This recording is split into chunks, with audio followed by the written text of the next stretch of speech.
que vous êtes sur la radio-télévision nationale congolaise et au cœur de l'info. Bienvenue au 19h sur votre chaîne de prédilection pour une demi-heure des informations. Et la population congolaise attend de New York le Conseil de sécurité de l'ONU qui pourra ce vendredi se prononcer avec un texte à l'appui pour condamner l'agression rwandaise sur le sol congolais. Dossier à suivre, mesdames et messieurs. Bonsoir. Nous allons commencer ce journal par le Kasaï oriental sur l'appel de la vice-ministre de l'Intérieur, Eugénie Tchelakamba, à Mbujimaï. Le chef coutumier de 5 provinces de l'espace Grand Kasaï prennent l'engagement d'activer le front spirituel pour contraindre le Rwanda à se retirer sur le sol congolais. La vice-ministre de l'Intérieur, Sécurité et Décentralisation, Eugénie Tchelakamba, s'approprie les fronts spirituels ouverts par les gouvernements pour mettre fin à la guerre d'agression dans l'est du pays. Suite à son invitation lancée à Mbujimaï, plus de 200 chefs coutumiers des 5 provinces de l'espace Grand Kasaï ont répondu présents à un forum axé sur la paix durable en République démocratique du Congo. L'occasion pour la vice-ministre de l'Intérieur, Eugénie Tchelakamba, d'appeler les chefs de terre de se mobiliser sur l'ensemble du territoire national comme un seul homme pour soutenir sans faille les chefs de l'État et commandant suprême Félix-Antoine Tshisekedi Tshilombo, les FARDC et leurs alliés Wazalendo pour la reconquête des localités et villes occupées par un pays étranger dans un seul objectif de piller les richesses congolaises. Un speech qui a reçu une adhésion populaire de participants. Nous avons affaire à notre fille, nous avons affaire à notre sœur, nous avons affaire à notre maman qui écoute et qui a l'amour de ses frères et sœurs qui meurent tous les jours à l'est de notre pays. Et elle nous a encouragés. Elle a accepté toutes nos propositions. Nous devons tous nous mettre debout pour venger l'humiliation. Donc, nous sommes certains que nous allons gagner la guerre. Toujours dans son combat pour recueillir une adhésion populaire contre l'agression rwandaise, la vice-ministre de l'Intérieur, Eugénie Tchelakamba, a échangé plus tard dans la soirée, dans un cadre restreint, avec le dirigeant de l'UDPS, Fédération du Kasaï oriental, sur la situation de guerre dans l'est de la RDC. D'Mbujimaï, nous allons nous rendre dans le Katanga. Vision Fati rénové poursuit avec la mobilisation derrière les forces armées de la République. Son numéro 1, Kali Mbouyi, était avec la population de Lubumbashi pour appeler à l'éveil patriotique. Suivez. Quand le navire s'apprête à affronter la tempête, on ne s'aborde pas son capitaine, dit-on. C'est à l'âge. Chaque jour qui passe résonne dans les oreilles d'entre le premier des fascistes, Kali Mbouyi, qui exprime toute sa loyauté et révérence envers le chef de l'État, Félix-Antoine Tshisekedi Tshilombo, qui lutte pour renverser la situation face à la coalition AFC M23 soutenue par le Rwanda. Le président de la structure Vision Fati rénovée a depuis le début de cette offensive rwandaise sur le territoire conclut d'organiser dans la ville préfère de Lubumbashi des sit-ins, des marches pacifiques, des matinées politiques, des forums, question de sensibiliser la communauté internationale à la cause du Congo. Kali Mbouyi associe son action de plaidoyer en faveur des droits de l'homme à celle menée par le gouverneur du Haut-Katanga, Jacques Kabula Katwe, ainsi que le président de l'Assemblée provinciale du Haut-Katanga, Michel Kabwe, tout en appelant à des sanctions ciblées contre le régime de Kigali. En conséquence, la guerre dans laquelle est plongé le pays étant une situation de fait, Kali Mbouyi promet de faire la ronde des 6 territoires de la province du Haut-Katanga afin d'encourager les jeunes à s'enrôler massivement dans l'armée pour barrer la route à l'ennemi. Et puis, dans la province voisine, à l'initiative de la gouverneure Fifi Masuka, les différentes structures de la province ont été sensibilisées face à cette agression rwandaise. Les forces vives ont contribué à l'effort de guerre et au soutien de forces armées de la République et de résistants au Wazalendo. La gouverneure du Lualaba ne faiblit pas dans ses actions de soutien aux forces armées de la RDC, aux patriotes résistants Ouazalendo et aux populations meurtries de l'Est de la RDC, victimes de la guerre d'agression rwandaise. Marie-Thérèse Masuka Saini a présidé jeudi 20 février 2025 la deuxième phase de collecte de fonds dans la salle de conférence de l'hôtel du gouvernement provincial. Après les responsables des entreprises minières et les banquiers, c'est le tour des animateurs des coopératives minières, des stations-service, des grands commerçants et des hôteliers. Ils n'ont pas hésité de répondre volontairement à l'appel de l'autorité provinciale à la rescousse des compatriotes meurtris. Encore en tenue de deuil, la femme de paix du Lualaba ne cache pas son amertume face à la cruauté des envahisseurs sur les populations du Grand Kivu. Pour la gouverneure Masuka, les Lualabais devront s'approprier la douleur des victimes de cette guerre. Nous nous retrouvons ici afin que nous puissions montrer notre élan de solidarité envers toutes ces personnes qui sont en train de souffrir. Et la province du Lualaba, qui continue à prier pour eux afin que la paix règne dans notre pays. Touché par l'initiative, le président de l'Assemblée provinciale, Jean-Marie Kassea Chingambu, a exprimé la disponibilité de son institution à accompagner le gouvernement Masuka dans ses actions hautement patriotiques. L'idée géniale de Madame la gouverneure, nous devons continuer à la soutenir pour que nous puissions aussi aider nos frères qui sont là. Et Dieu qui est au ciel qui voit notre geste ne peut jamais nous oublier. Et puis d'une province à une autre, les jeunes de la province de Haut-Ouélé répondent massivement à l'enrôlement pour servir sous les drapeaux et défendre la patrie en danger. Le conseiller spécial du gouverneur de la province de Haut-Ouélé continue sa tournée de sensibilisation. Les gouvernements provinciaux de Haut-Ouélé, sous la conduite de l'honorable Jean Bakomito Gambou, multiplient des stratégies afin d'atteindre le nombre de 100 000 jeunes mobilisés pour servir sous les drapeaux et défendre l'intégrité du territoire national. De ces faits, lutter contre la sous-représentation de Haut-Ouélé dans les institutions sécuritaires du pays. Ce qui ressort de la conférence de presse animée par son conseiller spécial Didier Baragomé ce vendredi 21 courant dans la ville de Siro. Ces notables de Haut-Ouélé affirment qu'ici, le pays en général, sa province en particulier, nous avons un seul langage. Terre nos divergences, c'est mobiliser derrière le commandant suprême Félix Tshisekedi de Tshilombo pour mettre hors d'état de nuire l'ennemi rwandais bien identifié. L'occasion pour moi ici d'appeler notre jeunesse à adhérer massivement dans l'armée, non pas seulement pour cette guerre qui nous impose le Rwanda, mais aussi notre représentativité au sein de la force publique. L'Haut-Ouélé est sous-représenté au niveau de notre force et même à la police. Son Excellence, Monsieur le gouverneur de la province, il a mis un mécanisme, un cadre. Nous allons circuler tous nos territoires en train de relayer le message du chef de l'État. L'heure n'est pas au conflit. C'est vrai, nous avons nos conflits internes. Mais l'heure ici, c'est l'ennemi qui nous attaque. Le danger nous guette. Ici, nous n'avons qu'un seul langage. Tous, on laisse nos conflits internes à part, mais ici, on se met tous bloc face à l'ennemi qui vient de l'autre pays. Si c'était nos guerres internes, oui, mais ici il s'agit d'un ennemi. Autre chose à présent, Émilie Kaindo nous donne le grande recommandation de la plénière du cadre de concertation nationale de la société civile de la RDC. Les acteurs de 26 provinces veulent le retour de la paix en République démocratique du Congo. 3 jours ont suffi aux leaders de la société civile de 26 provinces réunis au sein du cadre de concertation nationale de la société civile en tant que fêtière du développement socio-économique de la République démocratique du Congo. Cette session ordinaire a permis aux participants d'élucider les problèmes liés au quotidien des Congolais, surtout en cette période où le pays a un défi humanitaire et sécuritaire à relever. Les violences dans l'est du pays ont provoqué des catastrophes humanitaires. Les femmes et les enfants, premières victimes, subissent des crimes odieux au Nord Kivu, au Sud Kivu, à la Tchoko, en Ituri, dans les Maïndombe, Kwilu, Congo et Congo central.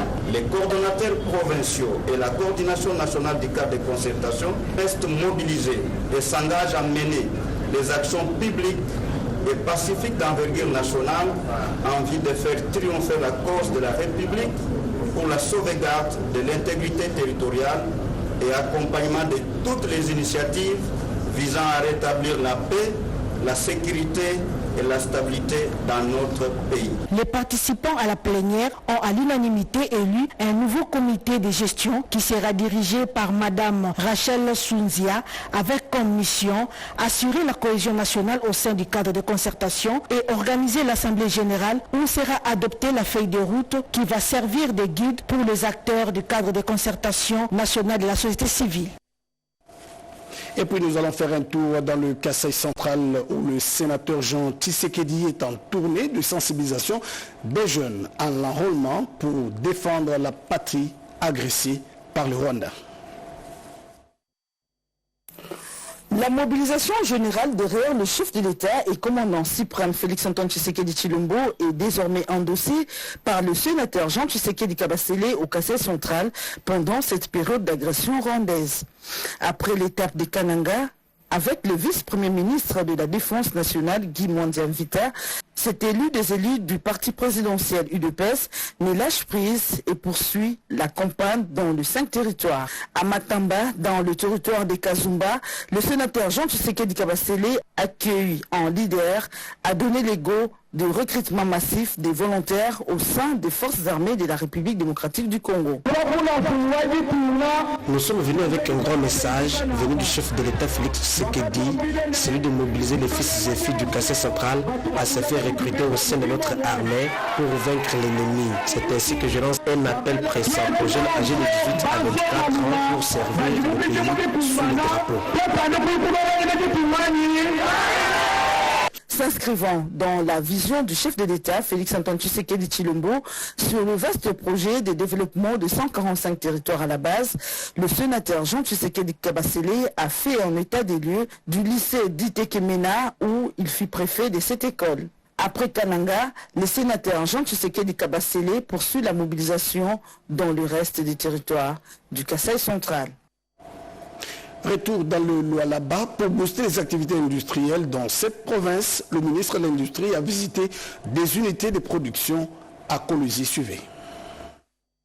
Dans une démarche visant à promouvoir le développement durable et l'économie circulaire, son Excellence Louatoun Kabomba a effectué une visite de terrain ce 19 février 2025 chez Ndouiz Family, une entreprise innovante située à Kolosi, spécialisée dans la fabrication des papiers tissus à partir de 100% des papiers recyclés et d'autres matériaux similaires issus de la consommation quotidienne. Cette société se positionne comme un acteur clé de la transition écologique en République démocratique du Congo.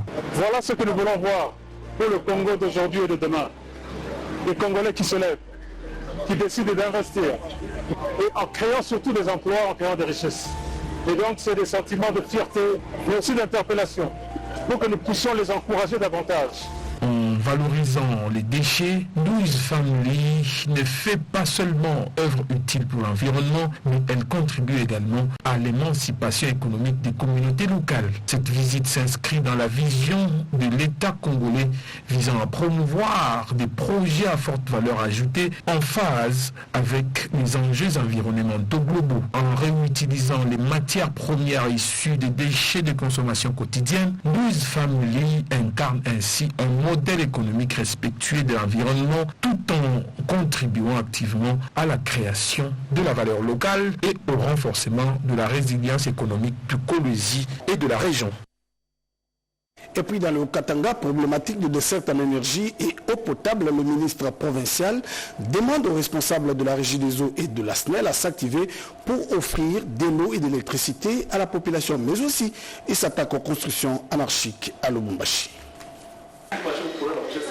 Au menu de cet entretien avec les directeurs provinciaux de la SNEL, de la Régie des eaux et du DGA de Kiko, la problématique de la desserte en eau potable sur l'ensemble de la capitale cuprifère. Cette délégation a expliqué au ministre Lucien Loumano les causes de cette situation.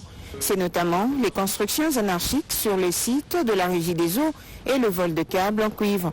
Le ministre a tout de même proposé quelques pistes de solutions, a dit le directeur provincial de la SNEL. Plus particulièrement à Lubumbashi, ces derniers temps, nous connaissons une carence en eau parce que la station de pompage de Kassapa n'est pas alimentée, ça fait presque 10 jours. Il y a un défaut moyenne tension qu'on n'arrive pas à localiser, étant donné que la population a construit sur les câbles, la situation devient très très difficile à localiser même les défauts. Le ministre provincial de l'énergie s'est fait présenter par la suite le projet prélude de Enabel dans sa deuxième phase qui tend déjà à sa fin. Celui-ci consistait au placement d'un poste de transformation sur la route de contournement et à la pose de 5 transformateurs dans la commune annexe. Enfin, le ministre Lucien Loumano a sous sa casquette de patron des mines en province accordé son hospitalité aux investisseurs de Barrick Gold International. Ceux-ci voudraient démarrer l'exploitation minière dans le Haut-Katanga. Le vice-premier ministre de la fonction publique, Jean-Pierre Liaou, est attendu à Mbujimaï lundi prochain pour l'inauguration du bâtiment de l'agence de la SENSAP. Son directeur de cabinet l'a annoncé au gouverneur de cette province, Jean-Paul Mbouebois. Le vice-premier ministre, ministre de la fonction publique, Jean-Pierre Liaou Eboa, arrive lundi 24 février 2025 à Mbujimaï. Il vient pour 3 missions importantes, à savoir remettre au gouverneur de province, Jean-Paul Mboueboa Kapo, les annuaires des agents publics de l'État, inaugurer le bâtiment de l'agence SANSEP Kasaï Oriental et s'entretenir avec les fonctionnaires de l'État de la province. C'est Gabin Kalala Kabengele, directeur de cabinet adjoint du VPM Jean-Pierre Liaou. Il vient pour déposer l'annuaire non seulement du Kasaï oriental, de tout le Grand Kasaï. Il vient aussi dans ce cadre-là pour inaugurer l'agence de la SENSAP Kasaï oriental. Quoique nous soyons dans un moment très difficile d'agression rwandaise, mais j'appelle toute la population du Kasaï oriental, des papas, des mamans, des partis politiques, des fonctionnaires, que nous soyons tous mobilisés comme un seul homme derrière le chef de l'État, bien sûr. Il a terminé par demander à la population de réserver un accueil délirant au patron de la fonction publique qui arrive lundi à Mbujimaï. C'est la même équipe. Nous allons nous rendre dans le Nord Kivu, assainissement de la ville de Butembo. Les agents et fonctionnaires de l'État se mobilisent pour rendre leur ville propre. C'est le gouverneur de cette province qui a donné les go et en a profité également pour sensibiliser la population face à l'agression rwandaise. Le maire de Butembo, le commissaire supérieur principalement Baekito Roger, a supervisé les travaux communautaires du Salongo ce vendredi. L'autorité urbaine indique que l'insalubrité est une autre forme d'insécurité. Par rapport à l'agression rwandaise, le patron de la ville rassure que les forces armées de la République font leur travail pour sécuriser la ville et demande à la population d'être prudente ces derniers temps. Nous encourageons tous ceux qui ont répondu favorablement, que ce soit les agents et fonctionnaires de l'État ainsi que la population, et nous les encourageons pour rendre salubre notre ville. Les forces loyalistes sont là en train de sécuriser. Les habitants de la ville de Butembo sont appelés encore une fois de collaborer avec les services de sécurité à dénonçant tout cas suspect. On retourne dans le Maïndombe, le ministre provincial de médias s'imprègne de fonctionnement des divisions sous sa tutelle et en a profité pendant cette tournée de sensibiliser la population face à l'agression rwandaise. Sous le soleil accablant de ce mardi 18 février 2025, son Excellence M. Alexis Mputu-Bonzali, ministre en charge de la communication et médias, porte-parole du gouvernement, poursuit la série de visites au sein de directions provinciales, notamment la Régie nationale des télécommunications par satellite, en sigle la RENATELSAT, et l'Institut national du musée du Congo. Prenant la parole, le directeur provincial de l'Institut national du musée du Congo, Nkanda Marcelin, a souhaité le bienvenu au ministre provincial et a relaté l'ensemble des réalités qui minent leur direction. Pour sa part, le ministre provincial de la communication et médias, porte-parole du gouvernement, Alexis Mputu-Bonzali, pour comprendre les causes de la dysfonctionnement, problèmes relatifs au listing de paye des agents. Tous les agents cessés avec une information très triste selon laquelle les agents se sont présentés dans la banque pour retirer leur salaire du mois de janvier. Évidemment, avec quel regret ils n'ont pas trouvé leur salaire. Ils sont coupés sur les listings. Signalons que cette visite d'inspection s'est clôturée par une visite dans la salle des œuvres d'art de l'Institut national du musée du Congo. Une forte délégation du ministère de la Santé dans les Kwilu pour évaluer la gratuité de la maternité dans le cadre de la couverture santé universelle. Dans le cadre de la concrétisation de la vision du chef de l'État Félix Tshisekedi sur la couverture santé universelle, une délégation du Fonds de promotion de la santé, conduite par le directeur général Mika Niembo Marius, venu de Kinshasa, séjourne à Bandundu depuis ce mardi 19 février 2025. Notons que sa mission a pour objectif de rendre opérationnels les soins de santé de qualité et la gratuité de la maternité dans les Kwilu. Le Fonds de promotion de la santé a pour rôle de financer les travaux de réhabilitation, de construction des établissements sanitaires publics ainsi que la dotation en matériel et en médicaments pour améliorer l'offre de soins. Après les démarches et les travaux de recherche entrepris précédemment à Kinshasa par le directeur du fonds du Kwilu, Olivier Mvula, soutenu par le gouverneur de province Félicien Kiwai, la descente du directeur général national du fonds vient matérialiser l'alignement du fonds du Kwilu comme 5e province parmi les branches de la structure nationale. Une formation à laquelle prendront part les experts de la DPS et les cadres du fonds du Kwilu sera organisée à Bandundu. Nous avons reçu une instruction de notre tuteur, le ministre nous a instruit d'implémenter la couverture santé universelle à travers le pays. Et donc, après le Congo central, après Kasai oriental, le Lualaba et le Okatanga, nous sommes aujourd'hui au niveau du Kwilu. Au niveau de Kinshasa, nous avons travaillé, les mamans accouchent gratuitement. Au niveau du Congo central, au niveau du Kasai oriental. Et donc, le Bangui de Kwilu devait, ou nos mamans principalement, devaient bénéficier aussi de ce programme assez ambitieux. On s'arrête un moment pour parler de l'agriculture. Bonne nouvelle pour les agents et cadres de l'administration publique qui seront désormais autonomes grâce à la production agricole. Le projet de matérialisation de la revanche du sol et du sous-sol a été lancé. Détail avec Chimène Kamoka.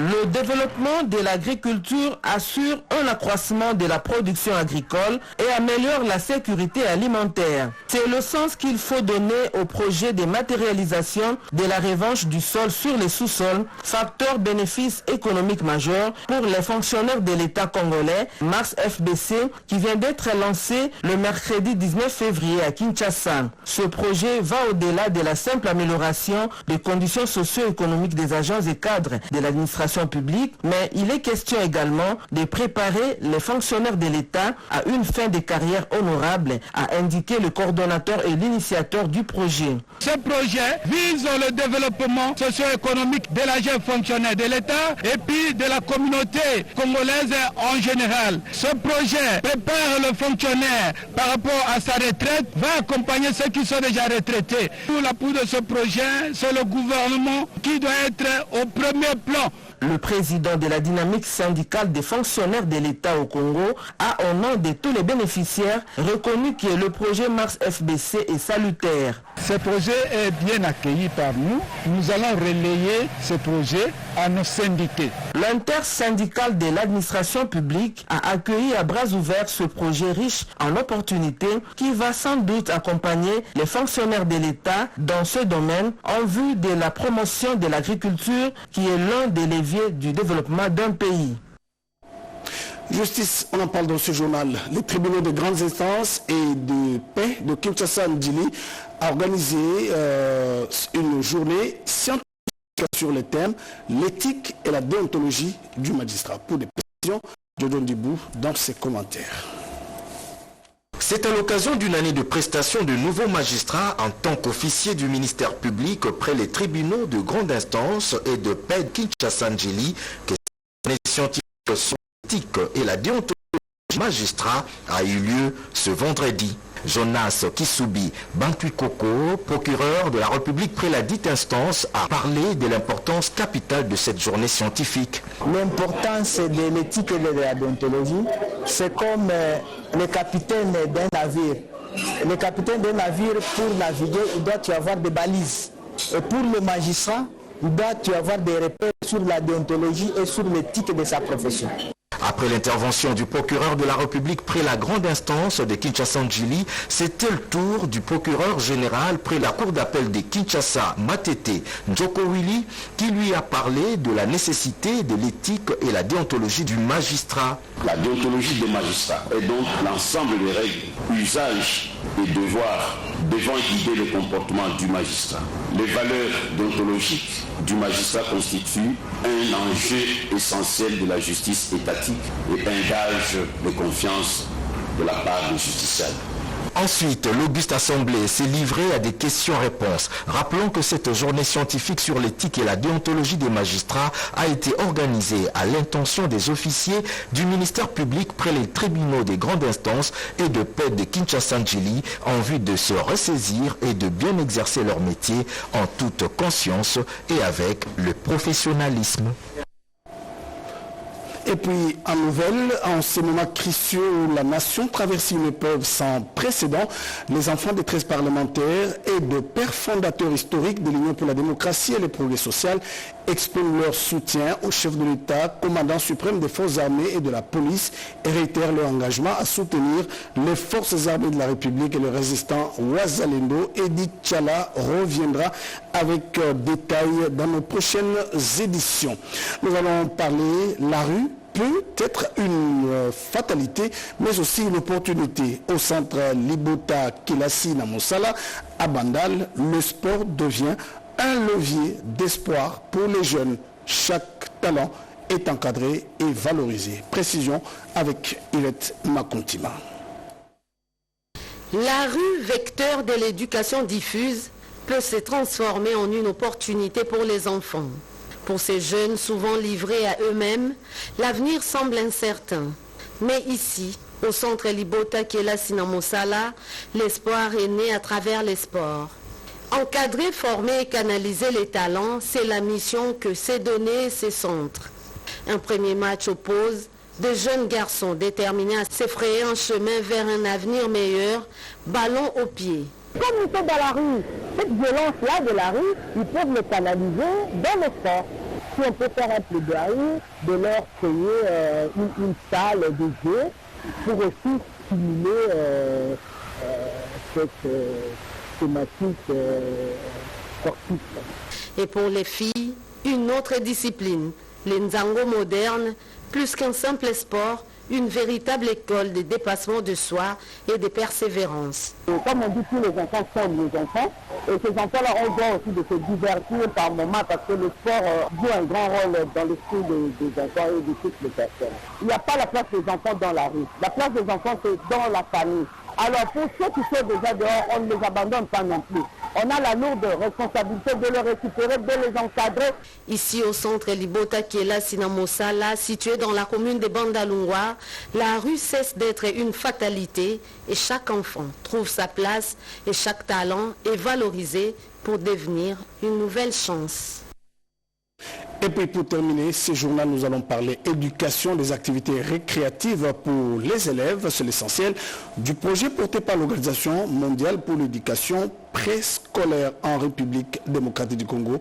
Pour plus de précision, voici ces reportages que nous propose notre consoeur Joséphine Liondo. Une assemblée générale ordinaire qui a permis à l'Organisation mondiale pour l'éducation préscolaire en République démocratique du Congo de présenter son rapport annuel des activités 2024 et les perspectives d'avenir. Ajouté à cela le projet sur la ludothèque. Otto Michel, président de l'OMEP RDC, est revenu sur les grandes réalisations de cette organisation en 2024. C'est une opportunité pour nous de demander, c'est un droit pour les enfants, que le gouvernement puisse créer des espaces pour les enfants afin de leur permettre de pouvoir jouer dans toute quiétude. Les enfants apprennent en jouant. Et en jouant, ça veut dire qu'il faut des bons jeux, bien rationalisés et avec du bon matériel bien traité. Pour sa part, Nathalie Lieke, chargée de l'OMEP RDC, a expliqué l'importance du projet sur la ludothèque. C'est un projet qui consiste à implémenter des jeux pour les enfants. Et ce jeu-là va permettre aux enfants de pouvoir s'épanouir Donc ils ne vont pas seulement apprendre comme dans le contexte scolaire, dans la classe, où on leur demande de pouvoir faire ce que l'enseignante veut qu'ils puissent faire, mais au travers de ces jeux de ludothèque, les enfants eux-mêmes vont choisir les jeux qu'ils veulent. 2025 s'annonce comme étant une année de défis majeurs. Merci de votre fidélité pour les informations sur la radio-télévision nationale congolaise. Merci également à Gauthier Kiassi et Eline Toumba. Ce journal de Souzingoy est réalisé par Rodem Panda est terminé. Le prochain rendez-vous c'est tout à l'heure à 20h avec Cédric Kenina.